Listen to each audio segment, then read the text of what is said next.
My name's Jonathan Gribbin. I'm the Director of Public Health for Nottinghamshire County, and I'd like to tell you about the COVID-19 Local Outbreak Control Plan for Nottinghamshire. It's all about containing the virus so that we can protect one another, safeguard our critical services, and enable our schools, our workplaces, our communities to flourish again. And the plan describes how we will do that in Nottinghamshire. It complements the national test and trace arrangements, and it builds on local arrangements with key partners like Public Health England, the district and borough councils, the city council and our local NHS. It identifies a range of settings such as schools, workplaces, universities, care homes and so on, which require specific plans to deal with any fresh outbreaks of the virus. It describes how we'll be monitoring on a daily basis to spot if there are any new outbreaks, and then coordinating action to investigate and deal with them, deploying extra testing capacity if we need to, or contact tracing as appropriate. The plan also deals with how we will continue to provide support for people who are made vulnerable because they need to self-isolate, and we'll be doing that through our community support hub. And we'll refine the plan as we go along to reflect the latest best practice and the information which government will be providing to the council. Finally, I want to acknowledge the lengths to which so many people and organisations have gone to already in recent months to stick with the guidance, to maintain social distancing of 2 metres wherever possible, to wash your hands. Good afternoon.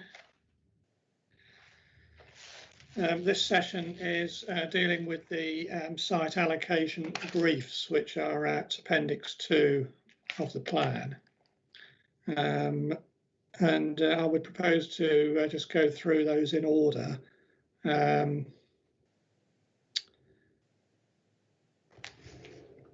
if we could start, please, with MP2K, which is Bawtry Road West. The council previously agreed to delete the reference to potential links to the Hatfield Moor Special Area of Conservation, and that's under the heading Water and Flooding. And that's there was some correspondence that we had previously regarding the Habitats Regulations assessment.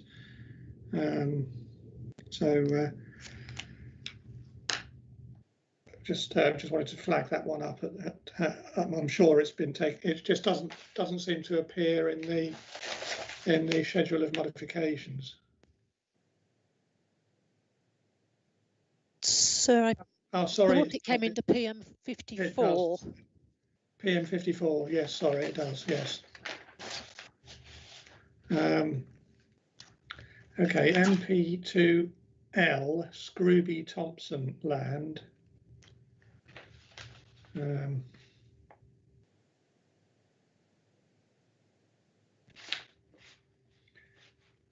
My only question, it's just a question really for my information. How is access obtained to that site?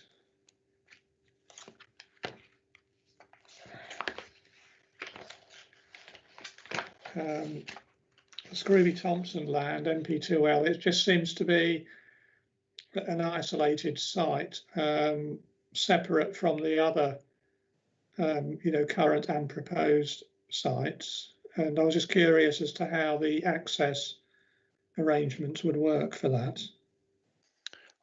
Can I just look back at some information, and I shall get back to you on that shortly. So if we move on, then I can check and whilst we're going through, and I'll just confirm if that's okay.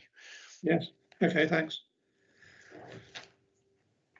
Okay, I have no questions on MP2M Scrooby North, and I have no questions on MP2N Langford Lowfields North or MP20 Besthorpe East. And I've that got reads, one sorry. point on Besthorpe East. Sorry, Yeah. that site has now been granted planning permission, so we shall remove that development brief as part of updates. Thank you. Okay.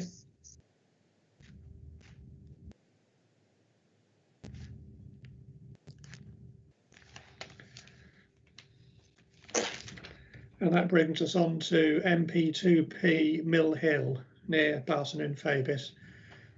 We have Professor Haynes Young here, and I think Mr. Rees is here as well for Greenfield Environmental. Professor Haynes Young, would you like to make your comments, please? Yes, we have a number of points. Can I just be clear about the way you're doing this? We have a few comments about your question 72, the green belt. Sorry, 50. And then a number of points to make about the specifics of the site brief.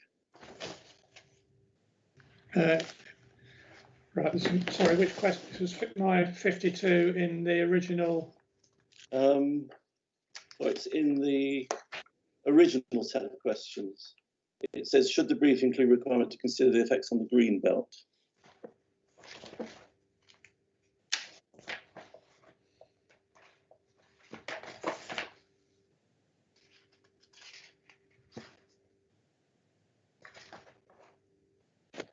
So that's question 72.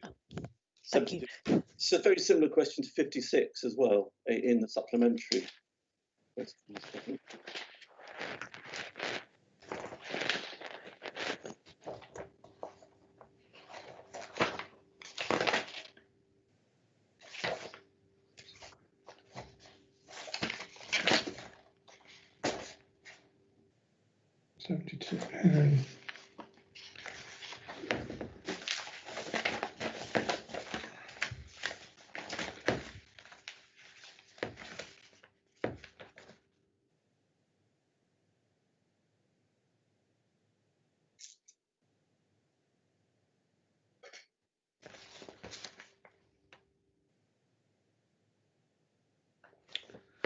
Okay, well, my original question 72 was about the brief, including a reference to effects on the green belt.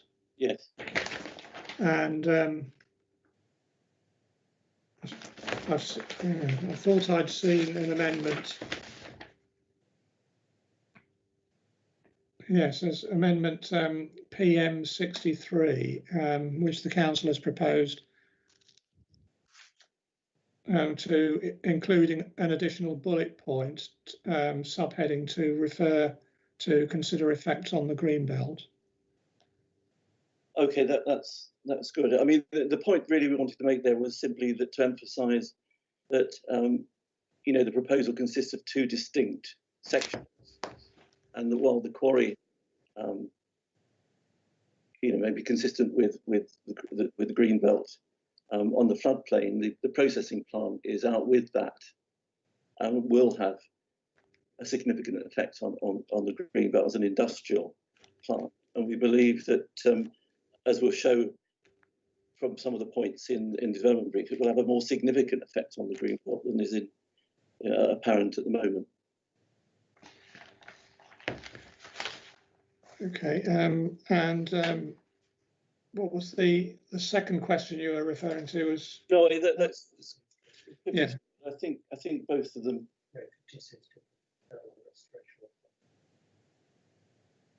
Oh yes, so the 52 is about the restoration in relation to SP2. So in relation to that question, I think if we turn to the development brief, we think that the preamble there that talks about the quarry restoration should be redrafted to include a requirement for biodiversity gain that takes into account both on-site and off-site impacts and indeed benefits. At the moment, it merely talks about restoration, biodiversity-led restoration. And I think reflecting the discussion that we had on biodiversity gain 2 days ago, I think that we feel that section should be strengthened, really. And in particular, the phrasing at the bottom there, we consider rather vague and open. So, for example, it says in the last paragraph of the quarry restoration there, it should complement existing wetland habitats in the vicinity. It's not clear to us what complement actually means. And indeed, there are some issues about the wetland that's being proposed.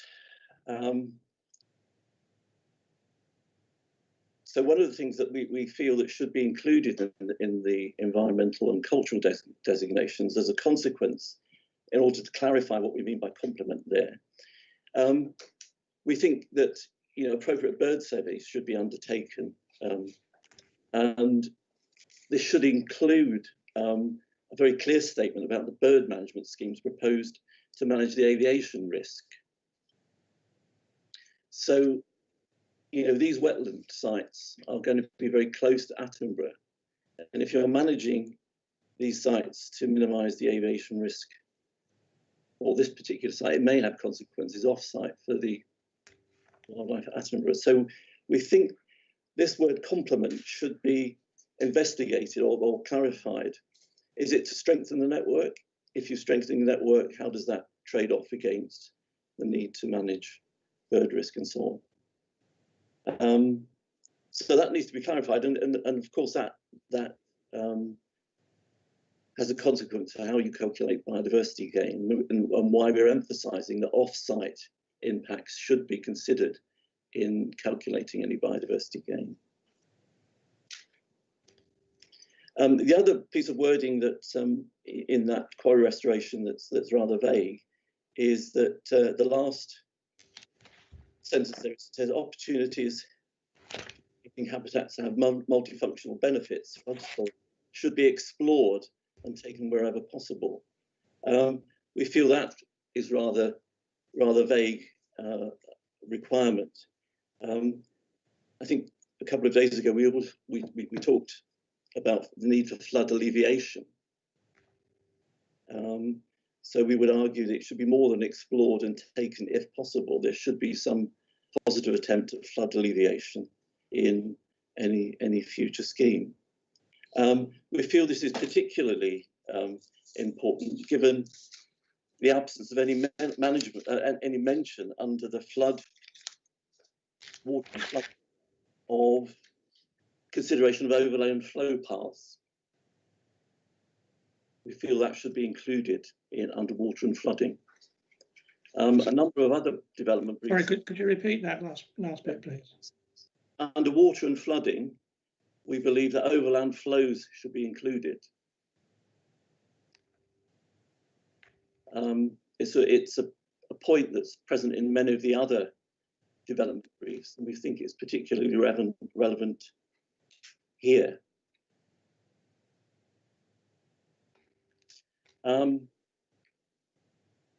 It's particularly relevant, we think, in relation to the proposals that we've seen for storing soils and extracted material on the floodplain. And we feel it's also relevant in the context of the high pressure gas main which crosses the site. And again, we feel that's not been mentioned in development brief. So we would propose there that there's another category added to this list, and that the high pressure gas main is cited there.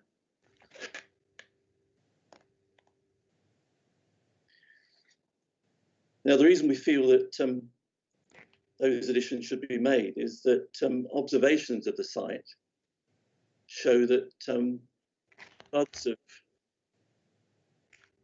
fairly high frequency but low intensity cross the site from the Trent and re-enter the Trent below Beeston Weir. So basically there's a flow of water at times of flood across the site towards the foot of the escarpment, along the bottom of Brands Hill, through Brands Hill Marsh, through the Triple SI at Home Pit and into the river downstream of Beeston Weir. Now, there are two consequences of that one, and we feel that there should be a management strategy put in place. The first issue is about the gas main, really. We appreciate that the developer is going to leave you know, an offset to protect the gas main, but the flood direction is at right angles, more or less at right angles to that embankment. Apparently the environment agencies say that if it was parallel, it's fine, but at right angles, flows could be problematic. So we would like some analysis of the risk to that high risk, high pressure gas main, both during the operational phase and post restoration, because it will be standing up on an embankment as a result of changing levels. And there's no evidence that the flood direction of flood waters will change as a result of the excavations. It may well do, but there's been no analysis of how that will change. So we feel in relation to the gas main, there should be a management plan of the risks or analysis of the risks associated with the infrastructure during the operational and post-operational phases. In relation to the movement of waters along the base of Brands Hill, at the moment, there's a proposal a stockpile should be placed at the base of Brands Hill, at the very spot where the waters move through Brands Hill Marsh into Home Pit.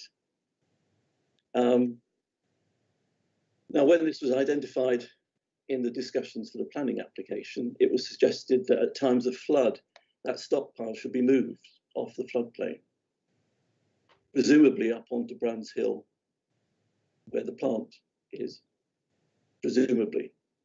There's been no specification of what the threshold flood level would be to trigger that.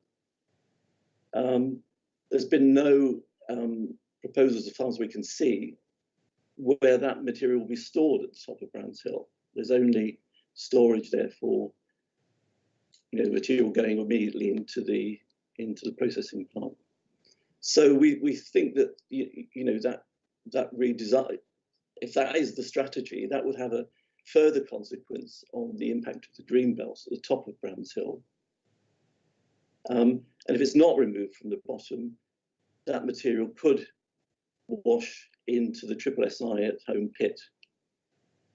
So, you know, the flood risk, not so much water levels, but water movements, the overland flow paths need, we think, to be considered in relation to the proposals for the design there.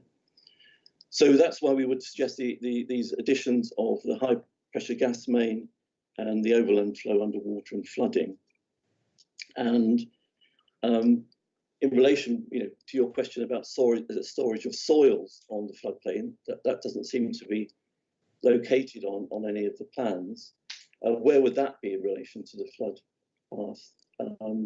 How would that be managed? The only specification, as we can see, the storage of soils is up on Brands Hill, and that presumably is to do with the soils excavated from Brands Hill.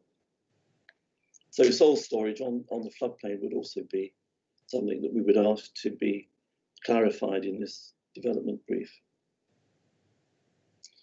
So would you like me to carry on, or would you like to? Well, I think you've made a good few points there, which I'd like the council to respond to, please. Mrs. Suzanne Osborne-James, please. Thank you, sir. I think perhaps if I could just start by saying I have been trying to make notes as we've gone along, but I am struggling to keep up with the number of points made there. So if there is anything I haven't addressed, I think some of the points being raised here are perhaps quite specific to the planning application and the details that were dealt with in the session I wasn't present at yesterday. But in terms of the issue raised about bird strike and concerns there, I would point to the separate development management policy number 10, which deals specifically with bird strike matters, and would obviously bite on any application in any part of the county that raised those issues. In terms of the point about it not being clear in the brief what's meant by complementing existing wetland there, I think that is exactly as said. Obviously, we would take advice from experts in our own ecology team, from Environment Agency, Natural England, and so on, in terms of sort of the types of habitats there. We have set out through the biodiversity opportunity mapping and in other parts of the plan the sort of habitats and species that would be appropriate there to sit alongside those existing areas. I'm not sure we can be more specific at that in an allocation sense. Obviously, this can be fleshed out through either the current application or any other application. In terms of flood matters, we have undertaken, I think, in the proposed mods to add references to water and flooding where those are relevant. My understanding is that, and colleagues will correct me if I'm wrong, that flood matters have been addressed there, and clearly there would be a need for strategic flood risk assessment if that was required for any application, not just on this site. And I believe I'm right in saying that in terms of the high pressure gas main, that would be something that would be picked up under a planning application process, but perhaps Jonathan could help on that point, please. Thank you. Yeah, so just I'm slightly conscious that we are getting to details with respect to the planning application, and this is an examination into a local plan. But just to pick up on one or two points that the Environment Agency have raised no objection to the application. They have made a reference to excavated materials being aligned where possible parallel to flood flows. They have raised some additional comments, but they relate to Natural England's concerns regarding the potential for the home pit to SSSI to be inundated with silted materials, and that is part of the latest Reg 25 request, of which we await a response. I don't know whether Mr. Rees might be able to provide an update on that. Respect to the airport, the East Midlands Airport have been consulted on the planning application and have requested a prior to commencement condition requiring a revised bird hazard management plan to be provided. So, I feel a lot of these matters are being worked through as part of the planning application process. Whether they need to be included in the development brief, I'd leave that to you. Okay, thank you. Mrs. Osborne-James. Sorry, sir, I neglected to take my hand down. Nothing further, thank you. Okay, Mr. Rees. Yes, thank you, sir. Obviously, there are a number of very detailed issues here.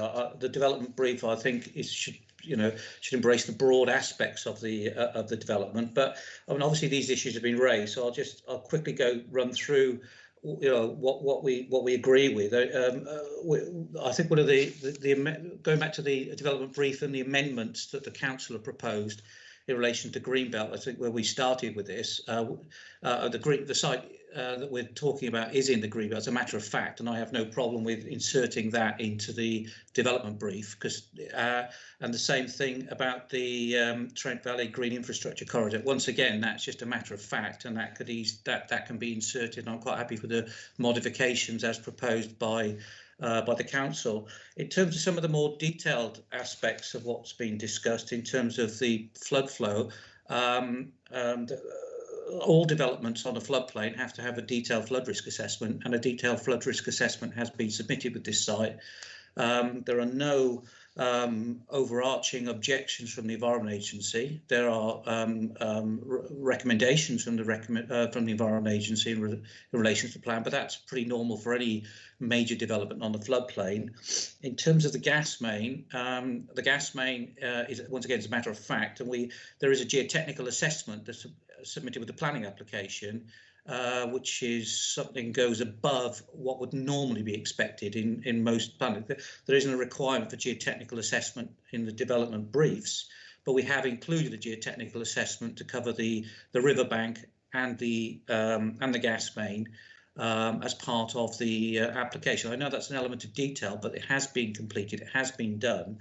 And I just come back to under the water and flooding on the development brief, there says no excavation within 45 metres of the toe of any flood defence or the river itself. I'm not quite sure where 45 metres has come from. That's not something that we've ever proposed. I say we have submitted a detailed geotechnical assessment with our application, and we have a 30-metre standoff to the river.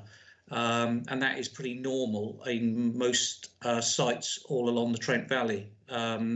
So I'm not sure where the 45 metres has come from, but that's something, we don't have that in our application. And our geotechnical assessment shows that 30 metres is more than adequate as a standoff.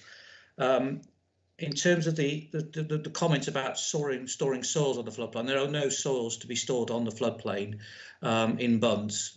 As part of the application, that's come through the flood risk assessment. All permanent storage of soil is on the Mill Hill area at the top of the site, and all of the soil stripping will be direct placed as part of any restoration scheme. So there is no storage of soils on the floodplain. And overall, there was a comment about flood storage, and the flood risk assessment, although it doesn't highlight the huge amount of net benefit in flood storage, there is a minor net gain in flood storage because of the nature of the wetland restoration. But in terms of the size of the Trent Valley, it's so small, it's insignificant. So we haven't really played that, but there is clearly no loss of flood storage from the development during the operational phase or the restoration phase, and that is proven out with the detailed flood risk assessment.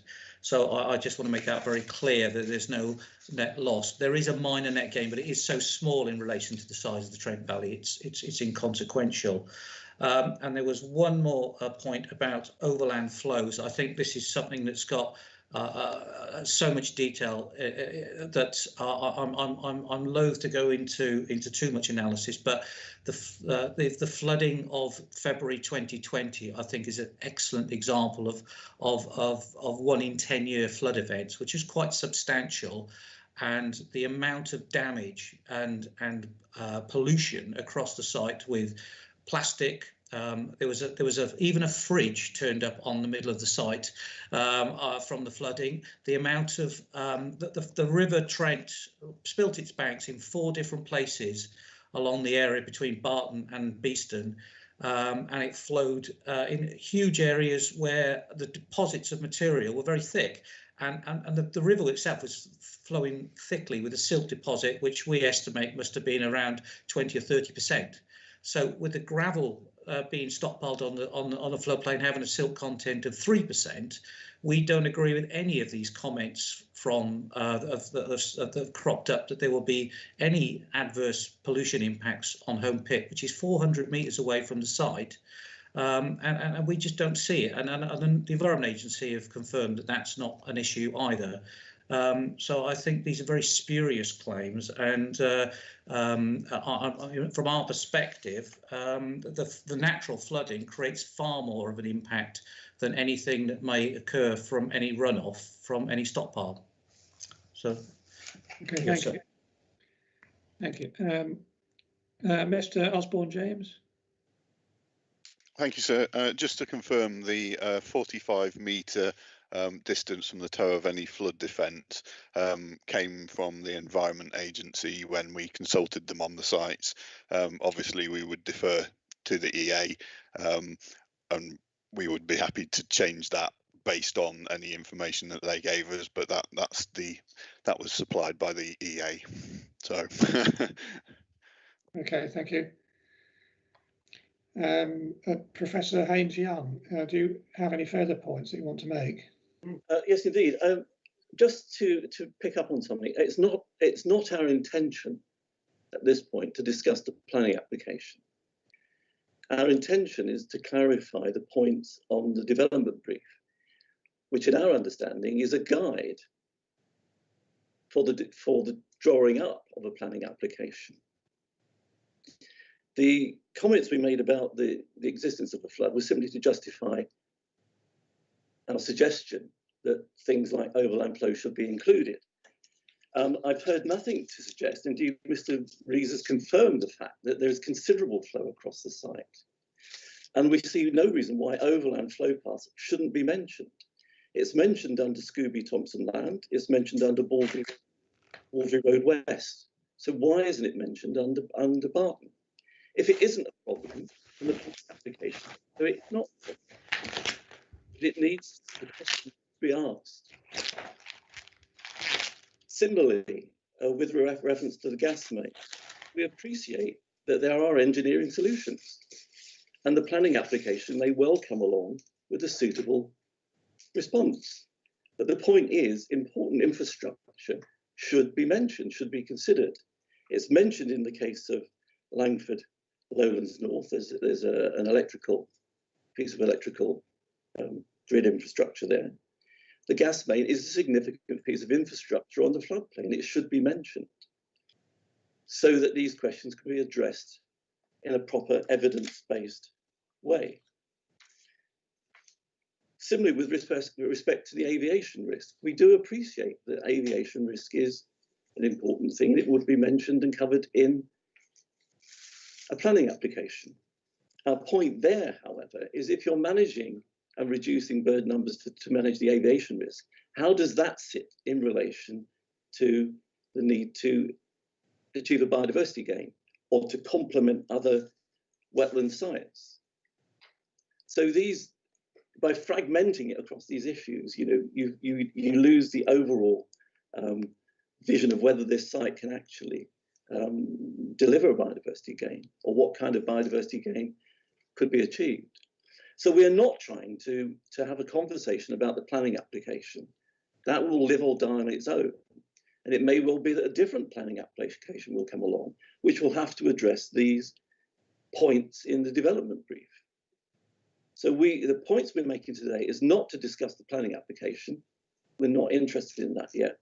We're interested in creating a framework with which any planning application can be suitably evaluated, or the baseline on which a robust planning application can be made. Mr. Osborne-James, would you respond to those points, please? Yes, sir. It's worth noting that the development briefs do identify the overall issues that should be considered as the planning application stage, and to ensure consistency, we are happy to include a reference to the gas main, as done in other development briefs, and also to double check the flood flow commentary, like I say, to ensure that there is consistency across the development brief. So we are quite happy to take that away and make that as a modification. Okay, and the point about bird management as well, should that be included as well? Oh, there is. We can certainly have a look at that, and a reference could be made. It would be, again, it'd be quite a high level comment, but we're quite happy to include that in the development brief as something that should be considered at the planning application stage. Okay, thank you. Can I go to Mr. Rees, please?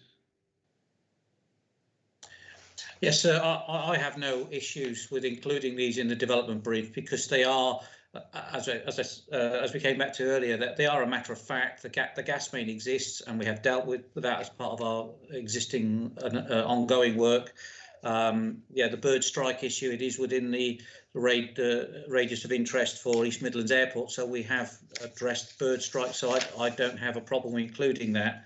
So all of the issues, and the same as the overland flow, these are issues that have been addressed and are being addressed, so I have no problem with including them in the development brief. Okay, thank you. And Professor Haynes-Young. Thank you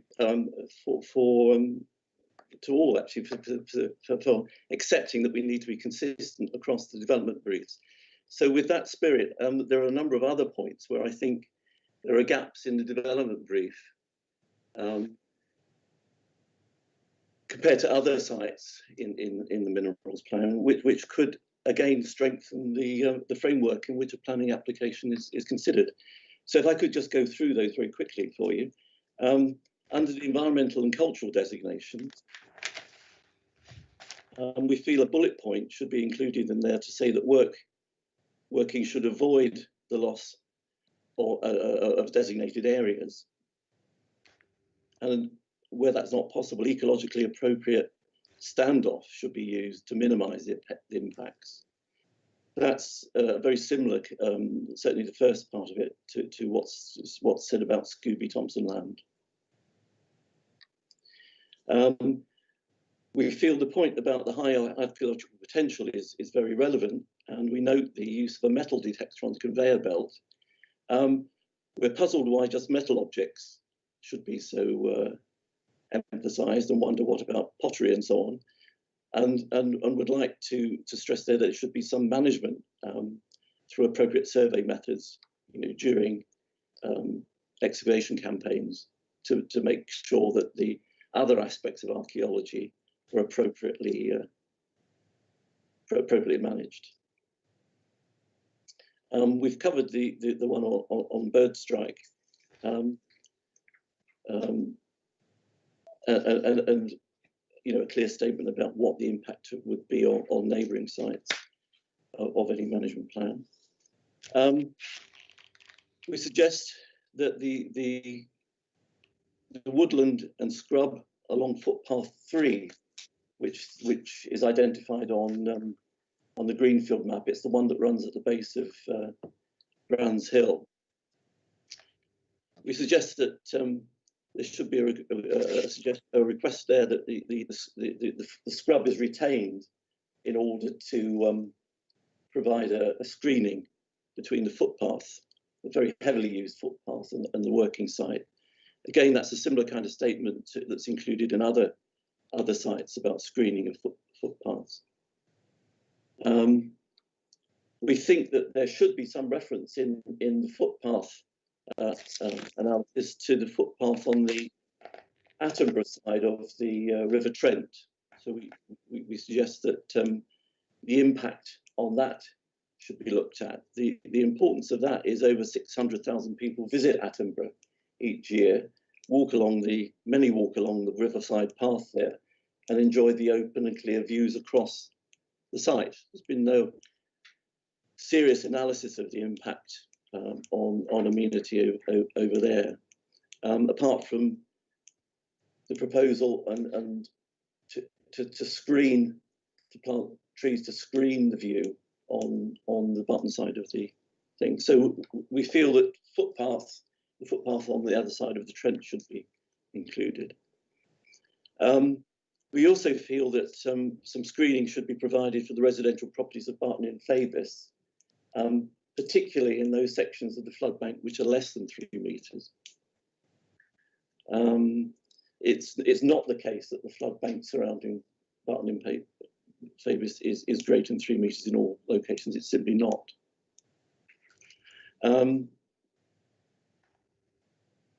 We believe under the environment section here, we should also include a proper assessment of the noise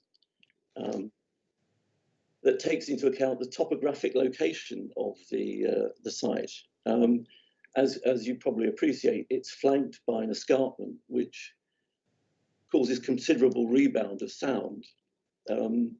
The standard noise analysis that we've seen is simply a spreadsheet done on the basis of distance and not, taking into account the three-dimensional aspect of the noise envelope of workings like this. So we think that there should be an analysis of noise impacts that take account of the topographic features of the site and its surroundings. And then finally, we think there should be specific reference to high sensitive areas like the Larkhill Retirement Village. And we do note in the NPPF technical guidance, retirement homes are flagged as sensitive sites, and we feel that should be referenced in this development brief.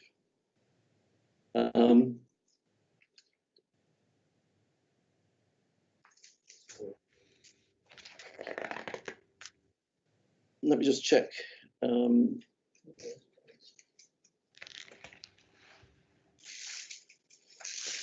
I think those pretty much cover most of the points. Yes, there's one final one there. We believe that in order to conserve some of the biological resources and species, translocation of species will be required. If that is the case, then clear plans explaining how that will be achieved and where the translation sites are going to be located should be provided.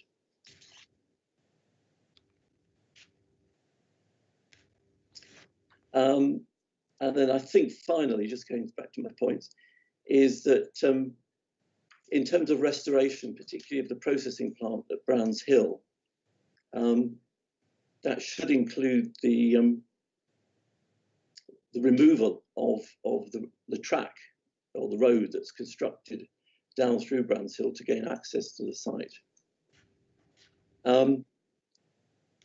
That conveyor belt and road is particularly sensitive, we think, and going back to the footpath issue, it crosses a very highly frequented footpath at the base of Browns Hill. And I think the development brief should include a requirement how access is going to be managed at times when plant is moving across that footpath. It's particularly an issue because it's heavily used by horses. And so the safety of horse riders is a particular issue. I presume they would go underneath the conveyor belt or something. So the management of access along that footpath 3 is very important. We think that should be a bullet point included in this list, and perhaps under amenity. Okay, I think I've covered enough there too. Okay. Back to you. Thank you. Mr. Osborne James, quite a lot of points there. Yes, there's quite a number of points, and I think it does sort of switch between what would be suitable in the development brief and what is going into the sort of planning application stage. I mean, given the amount of points, I do wonder whether we need to sort of just maybe have a discussion between us in terms of what could realistically be included in the development brief and really what sort of sits at the planning application stage. Like I say, with the earlier points, we're quite happy to ensure that there's consistency across the development brief. So I think we just need to, if it's acceptable to you, sir, just maybe go away and kind of just work through those points and just identify the ones that we think are suitable in the development brief. Thank you. And Mr. Rees. Yeah, thank you, sir. Obviously, there's a lot of points there of detail, which obviously all I would make the point is that many of the issues raised are covered in the in the development management policies of the council anyway, in terms of you talked about archaeology and pottery. You know, these advanced archaeological works are normal. About lost and designated areas of the site, biodiversity, that once again, these are addressed in other policies which have to be addressed as part of the planning application anyway. Things like noise and screening, again, they're done as part of a normal planning application under the development briefs, under the development management policies. So once again, I'm not sure there's a need for specific identification because these have to be addressed anyway. There's nothing unusual in those requests that are not common across every sand and gravel planning application. I think things that are very specific to the site, the footpaths, maybe that might be an issue that could be mentioned in the briefs, but I think the footpaths issue, again, if you have many sand and gravel sites on floodplains, would have footpaths that may have temporary diversions and crossing points, which are not uncommon. So those would have to be covered under the normal auspices of the planning application, and the environmental impact assessment would address that. So I don't think anything in these issues are really overarching development briefs. They're more specific issues that have to be addressed as part of a detailed planning application. And I think all of these issues get flagged out in the application that are addressed with your own policies in terms of archaeology, landscape, noise, footpaths. They're all covered. You have to do those assessments, and then they have to be addressed under the environmental impact assessment regulations. So I'm not really sure the detail as such is necessary at this for this site. Professor Haynes-Young. Well, I would beg to differ. I don't think we're actually getting into detail. None of our points here are more detailed than are included in other planning briefs. I mean, if it's covered everywhere else, as it were, why have a planning brief? This is to create a framework within which a sensible evidence-based discussion can be made about a particular planning application, which must take into account some of the characteristics of the site. I mean, other planning briefs are specific about the characteristics. Now, I apologise for the number of points, but I think you will appreciate that the analysis that was done of the environmental and social impacts of this site are amongst the most damaging of the sites that were identified. And that damage, in a sense, is spread across these issues that are outlined in the planning brief. So all we're trying to do at the moment is to ensure that the planning brief is sufficiently comprehensive that a robust planning application can be made. Now, it's not our intention to discuss the merits of the current planning application, but it has been going on 3 years. If these issues were so easily resolved, then the planning application would have been granted some time ago. You know, we're at the third stage of Regulation 25 considerations, and a number of these issues are very difficult to resolve. Deleting them or leaving them out of the planning application is not going to make them go away. But I think the process should be transparent, you know, that this is the framework in which planning applications are considered. And so all our points, I apologise for talking about the site in particular, but there are particular characteristics of this site that are important and significant in terms of determining its suitability. So I reject the claim that it's a spurious level of detail that we're getting into here, and we're being bogged down by the planning application. That's not the case. We're simply having a discussion between people who know the site and some of the issues and characteristics that are relevant in the decision-making process. So that would be our response, I think. Mrs. Osborne-James, please.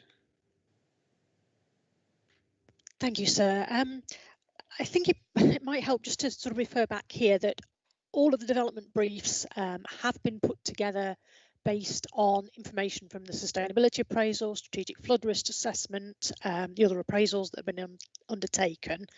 As my colleague mentioned earlier, we are happy to go back and make that double check for consistency, that all the points that have been drawn out are in there. You know, the briefs have been produced in good faith, and where, you know, we have had points raised with the statutory consultees and so on in relation to flooding and other matters. They have been drawn out in the briefs, but we will double check those points. But they are meant to be those points that are of particular importance, that are more unique to those sites, and there are instances where things will, noise, for example, you know, will come up with any planning application. I understand that, you know, from the residents' point of view, there will be concerns about noise, but that will be addressed through the policies of the plan. There isn't, unless there's been a particular need identified there. I don't necessarily think that's something that has to go into the brief in order to ensure it will be covered. You'll have seen the detail that's been put into the current planning application. That happens with all planning applications for all manner of development the council deals with. The plan as a whole will deliver those safeguards. But yes, we are happy to look at the specific points that perhaps, you know, as we mentioned in terms of the gas main and so on, that are unique to that site. Thank you. Thank you. And Professor Haynes-Young.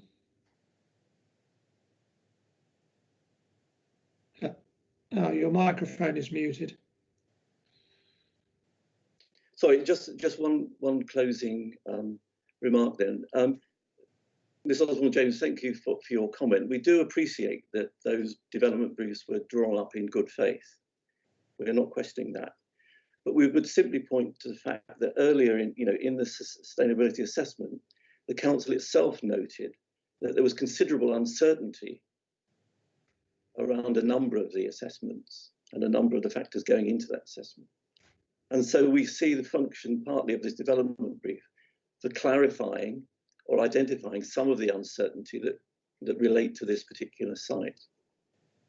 So we do appreciate that the council have done their best to draw up these development briefs, but I think that they could go further now, knowing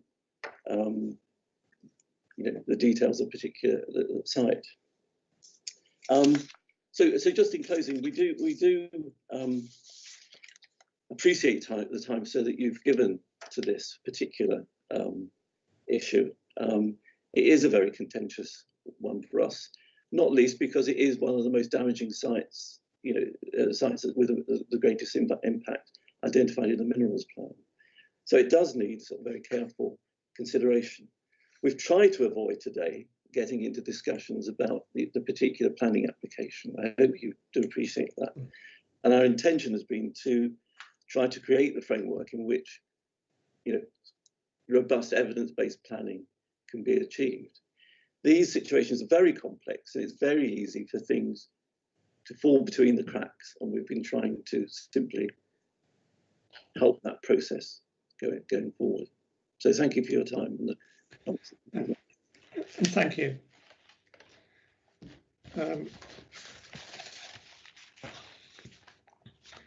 Okay. On site MP3D, Bestwood to North.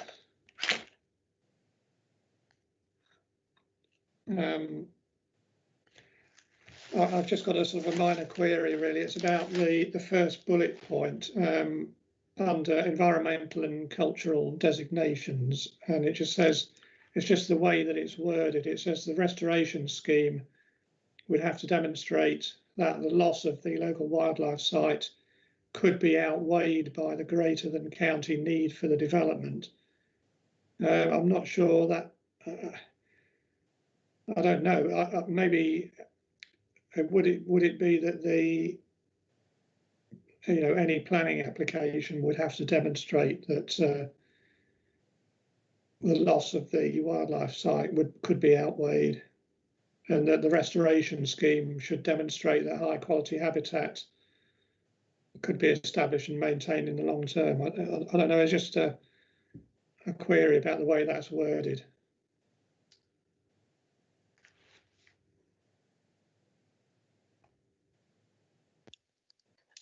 So if you could just give us a moment, I think we're just double checking that point for you.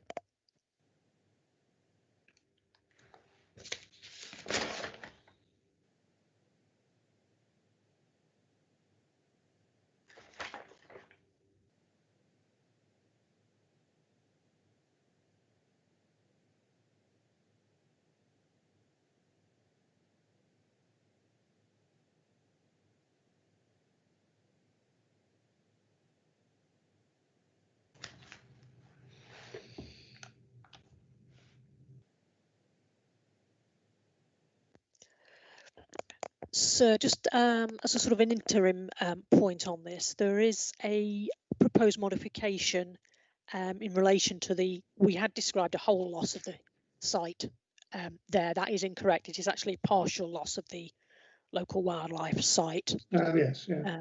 But I appreciate you're also making the point about the need outweighing. We're just having a quick look at that for you, sir. It's just the way it's worded, really. I don't know. It just should it be the restoration scheme demonstrates that high quality habitat would be provided at least equal to that which would be lost, and could be established and maintained in the long term.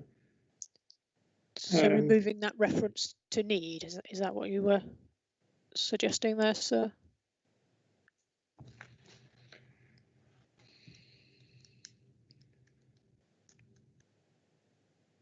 Or that could be a separate bullet point that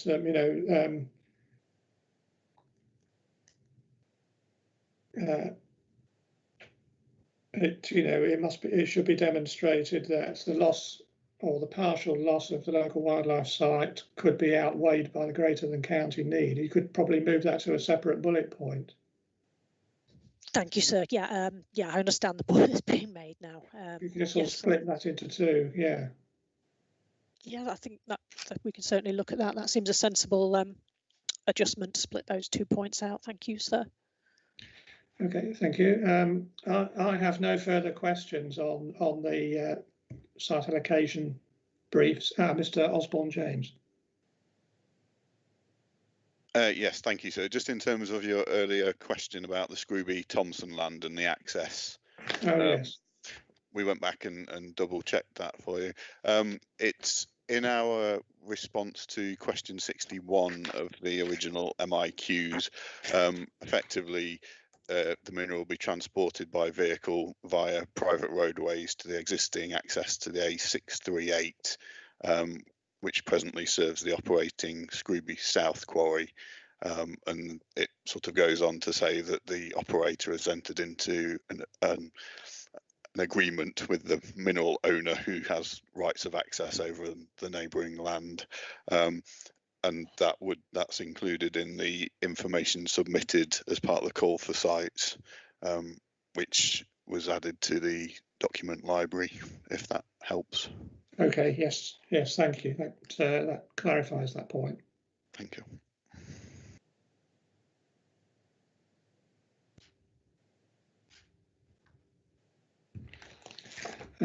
Okay, well, thank you all very much, and I have no further questions. Does anyone else wish to make any comments before we finish for today?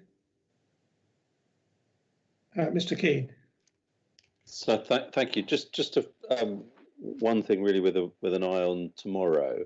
I mean, obviously, we've now got a list of various things to do in terms of largely further modifications that will be proposed in due course in the light of various things that have been discussed as we've gone along over the last 3 days.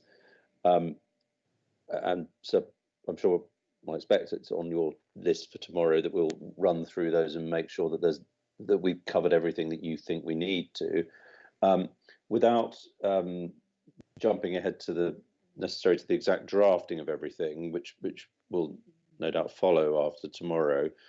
I did wonder whether it might be useful for you, sir, for the purposes of having some certainty, to just look at a bit of have a bit of text in advance of the session tomorrow in relation to DM4, which, do you remember when we talked about it earlier? We suggested some further amendments to what's already been amended and is reasonably complicated text in relation to splitting out parts 2D and into a 2D and 2E, and also there was the point raised by Tarmac, amongst others, as to the hierarchical aspects of assessment. And so I've asked Mr. Elliott Mr. Crouch, beg your pardon, Nick, to just put some track change text together, and it might be useful for you just so you can at least see the direction of travel tomorrow, rather than necessarily a final version. So I thought I'd mention it now, just so that you know, if you think that would be helpful, we could organise that. Yes, that would be very helpful. Yes. Okay.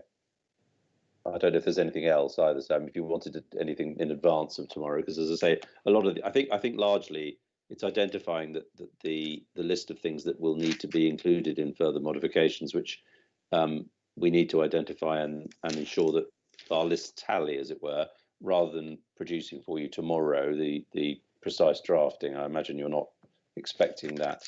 No, I don't quite expect that quickly. No. But if there was any wording in particular on a particular issue that you wanted to look at, then obviously we could do some work on that. There were a number of I'm not sure. Were there any that we? Well, I think if we leave it that if you forward any wording that you're able to on the amendments that we discussed, and I can have a look at that in before tomorrow's meeting. Thank you, sir. Okay. Otherwise, we can just run through them, and yes, sir. And it may be that the council will need further time to come up with that amended wording. So I'm not expecting the final wording to be agreed tomorrow. No. Understood. Thank you, sir. Okay. Thank you all very much.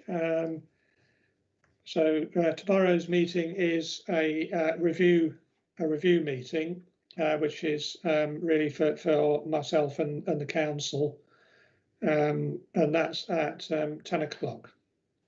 Mr. Keane.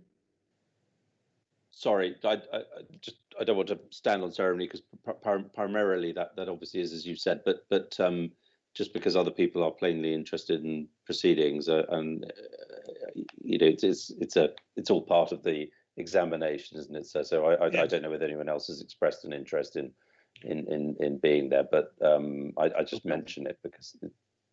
No, well, I'm not aware of anyone else having expressed an interest, but I mean, if anyone, I just want to make that clear, if anyone else does want to attend that, then they're welcome to. Thank you, sir. Thank you. Mr. Osborne James. Just one minor little point.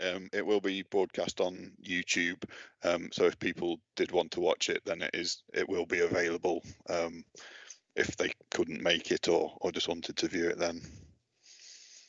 Yeah. Okay. Ian.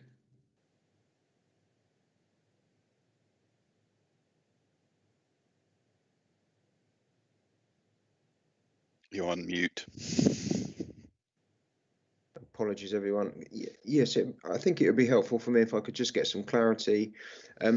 I have had a few people just make general inquiries about tomorrow's session, and my interpretation of that session was that it was essentially a closed session with yourself and the council for essentially a wash up as to what needs to be done and where we go from here.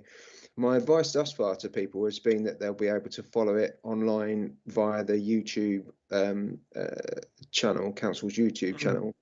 Are you suggesting that if anyone does actually want to attend and participate in the team meeting itself, then that would be perfectly reasonable? Well, I was intending it just to be between myself and the council. Yes. I mean, people are welcome to watch it. Yes. I wasn't really envisaging that participants would be able to speak No, that's absolutely fine. That mirrors my understanding. I just wanted to check that in light of the discussions over the last couple of minutes. Thank you very much. Yes. Okay. Thank you. Other points then before we finish for the day.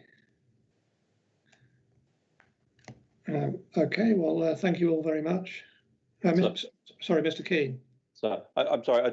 I just want to. I appreciate that people can watch, but and I expect largely this is an administrative exercise tomorrow for present purposes, because of this will effectively be a list of things that need to be done by the council, and you to be satisfied that everything you wish to be in hand is in hand. But I just come back to the point so that we're still part of a public examination, and I wouldn't want anybody feeling that if they had something to say, that they were shut out. I appreciate the thing is on YouTube, but of course that's not quite the same thing. And I'm not suggesting there necessarily will be people that want to do that, because it's an essentially administrative exercise, but just the formality of it, if I may. So just to flag that. So I don't know if Mr. Kemp has had people express an interest, then maybe that's something that he could,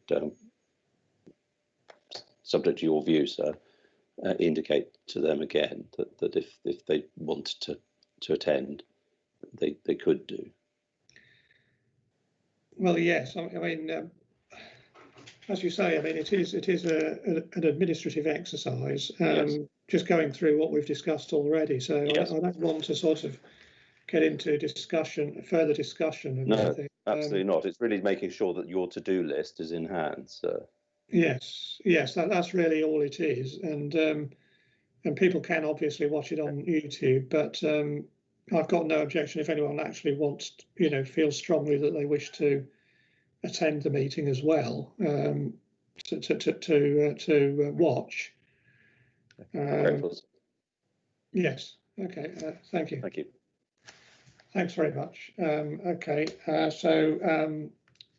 Okay. Well, the hearing is adjourned until tomorrow at 10 o'clock. Thank you.